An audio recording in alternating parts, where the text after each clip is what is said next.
बिलासपुर में शहर के बीच नाबालिग लड़कों से भरी हुई अंधाधुंध रफ्तार की एक बड़ी गाड़ी में दिन दहाड़े सड़क पर एक दोपहिए को इस बुरी तरह कुचला कि दोपहिया सवार की मौत हो गई। नमस्ते, मैं हूं तृप्ति सोनी। छत्तीसगढ़ अखबार का आज का संपादकीय आपको पढ़कर सुना रही हूं। आप संपादकीय पढ़ भी सकते हैं www.dailychhattisgarh.com पर। फिलहाल तो मैं आज का संपादकीय पढ़कर सुना रही हूं, जिसे हमारे संपादक सुनील कुमार ने लिखा है। हिंदुस्तान में हर दिन कहीं न कहीं सड़क पर नाबालिग की दौड़ाई जा रही गाड़ियों से कुचलकर मौतें होती हैं। इस छोटे से राज्य छत्तीसगढ़ में हर महीने ही ऐसी कोई घटना सामने आती है। कुछ मामलों में तो एक एक नाबालिग लड़के या लड़की ने कई कई लोगों को कुचल मारा। ऐसे में कानून में माँ बाप को भी सजा का इंतजाम है। जाने कितने मामलों में ये कार्रवाई हो पाती है। अभी 2 दिन पहले ही बिलासपुर में शहर के बीच नाबालिग लड़कों से भरी हुई अंधाधुंध रफ्तार की एक बड़ी गाड़ी में दिन दहाड़े सड़क पर एक दोपहिए को इस बुरी तरह कुचला कि दोपहिया सवार की मौत हो गई। चारों तरफ लोग थे, सीसीटीवी कैमरे थे, इसलिए टक्कर मारने वाले लड़के भाग भी नहीं पाए। इधर राजधानी रायपुर में ट्रैफिक का जिम्मा संभालने वाली एक महिला अफसर ने दोपहिया चलाने वाले नाबालिगों के बारे में बयान दिया है कि पहले उन्हें या उनके पालकों को समझाया जाएगा और फिर भी अगर वे नहीं मानेंगे तो कार्रवाई की जाएगी। हम छत्तीसगढ़ की तो एक मिसाल ले रहे हैं, बाकी तो पूरे देश में बहुत से राज्यों का ऐसा ही हाल है। हो सकता है कि दक्षिण के कुछ राज्य, महाराष्ट्र और दिल्ली में अराजकता कुछ कम हो, क्योंकि वहां पुलिस की कार्रवाई अधिक कड़ाई से होती है। जिस राज्य में सड़क हादसों में प्रति लाख आबादी पर जितनी मौतें होती हैं, वे पुलिस कार्रवाई के विपरीत अनुपात में ही होती हैं। कार्रवाई जितनी अधिक या कड़ी, मौतें उतनी ही कम। लेकिन जिन राज्यों में सरकारें लोगों में अनुशासन लाने का हौसला नहीं रखती, वहां बड़ी दिक्कत होती है। जब सड़कों पर बहुत से नाबालिग गाड़ियां दौड़ाते दिखते हैं, तो बाकी माँ बाप पर भी उनके बच्चों का दबाव पड़ता है कि वे भी उन्हें गाड़ियां लेकर दें, चलाने दें। हो सकता है कि कुछ मामलों में बच्चों की स्कूल कॉलेज, उनकी कोचिंग, उनके खेल प्रशिक्षण की वजह से दूर दूर तक दौड़ भाग के लिए उन्हें दोपहिए लेकर देने पड़ते हों। और हो सकता है कि ये समाज की एक ऐसी जरूरत है कि जिसमें कानूनों में कुछ छूट देना एक किस्म से सामाजिक जरूरत और मजबूरी हो। लेकिन ऐसे किसी मजबूरी की वजह से हर तरह की छूट दे देना तो नाजायज है। बड़ी बड़ी गाड़ियां नाबालिग बच्चों को देना तो स्कूल या खेल की जरूरत नहीं हो सकती। वो तो अंधाधुंध पैसों की बददिमागी के अलावा कुछ नहीं है। ऐसे माँ बाप दूसरे लोगों की जिंदगी भी खतरे में डालते हैं और अपने खुद के बच्चों की भी। इन दोनों के लिए वे सजा के हकदार रहते हैं, कैद के भी। और कानून में भी इसके लिए गिरफ्तारी और कैद का इंतजाम है। जहां लोगों को अपनी बिगड़ैल औलाद को गाड़ियां देने का गैर कानूनी हक है, वहीं आम लोगों को सड़कों पर हिफाजत के हक के साथ चलने का हक है। दूसरी बात यह कि जो नाबालिग दोपहिया चलाते हैं, उन्हें कम उम्र में पढ़ाई या खेलकूद की दौड़ भाग की ही तो मजबूरी रहती है। उन्हें एक गाड़ी पर 3-4 सवार होकर चलने की मजबूरी नहीं रहती, बिना हेलमेट चलने की मजबूरी नहीं रहती।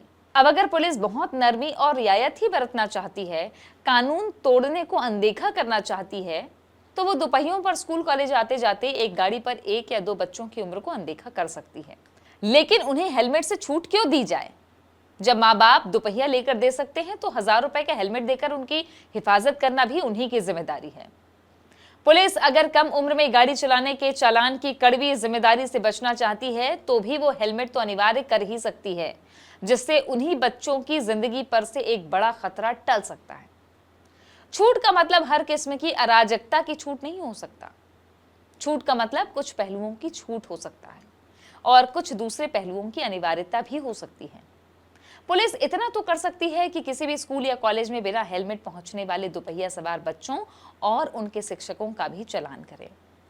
जब थोक में ऐसे चालान होने लगेंगे, तो हेलमेट के भीतर आने वाले सिर में अक्ल भी आने लगेगी। इसके अलावा अगर नाबालिग 2 से अधिक सवार होकर चल रहे हैं, तो भी पुलिस को चाहिए कि ऐसी गाड़ियों का हर तरह का चालान करें। उनके माँ बाप जिसके भी नाम पर दोपहिया हो, उन पर भी कार्रवाई करें। ऐसी गुंडागर्दी की छूट की कोई जरूरत किसी को पढ़ाई या खेल के लिए नहीं रहती, ये सिर्फ आवारागर्दी रहती है। और इसे छूट देकर पुलिस इन बच्चों को और बड़े जुर्म के लायक ही बनाती है। हमारा बड़ा साफ मानना है कि भारत जैसे देश में अधिकतर मुजरिम अपनी जिंदगी का पहला कानून तोड़ना ट्रैफिक के मामले में ही करते हैं। इसलिए अगर लोगों को ट्रैफिक कानून मानना सिखा दिया जाए, तो उनका दूसरा जुर्म करना कम से कम लेट तो हो ही सकता है। नियम तोड़ने से पहला वास्ता पढ़ने के साथ ही अगर पुलिस कार्रवाई का पहला वास्ता भी पड़ जाए, तो हो सकता है कि कई बच्चे अधिक गंभीर कानून तोड़ने से बच जाएं।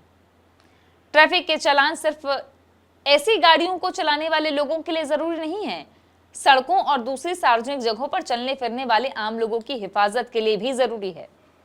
और इस पहलू को देखते हुए पुलिस को भला नियम तोड़ने को अनदेखा करने का हक कैसे मिल सकता है। हम 10-20 बरस से कार्रवाई करने से बचने वाली पुलिस को यही समझाइश वाला तर्क देते देखते आए हैं। जो नियम कानून सांस लेने की तरह हर किसी को अच्छी तरह मालूम है, उनमें और क्या समझाइश देना। क्या कल के दिन डरी सहमी पुलिस चाकू मारने वाले लोगों को भी शुरू के कुछ मामलों में समझाइश देगी और उसके बाद उन पर कार्रवाई करेगी? नसीहत देने का यह सिलसिला प्रवचनकर्ताओं, समाज सुधारकों और नेताओं के लिए छोड़ देना चाहिए। पुलिस को सबसे छोटे छोटे मामलों में कार्रवाई से ही सीख देनी चाहिए।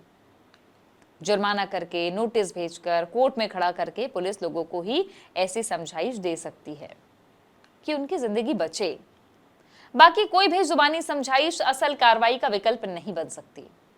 लोगों से ऐसी रियायत बरतना जो कि दूसरों के लिए जानलेवा हो, पुलिस के लिए गैर जिम्मेदारी के अलावा और कुछ नहीं है। क्या पुलिस को ऐसा कोई हक मिल सकता है कि वो सड़कों पर आम और बेकसूर लोगों की जिंदगी खतरे में डालने की छूट नाबालिगों और दूसरों को दे सके? तो ये था आज का हमारा संपादकीय। आप पढ़ भी सकते हैं संपादकीय, खबरों से अपडेट रह सकते हैं www.dailychhattisgarh.com पर।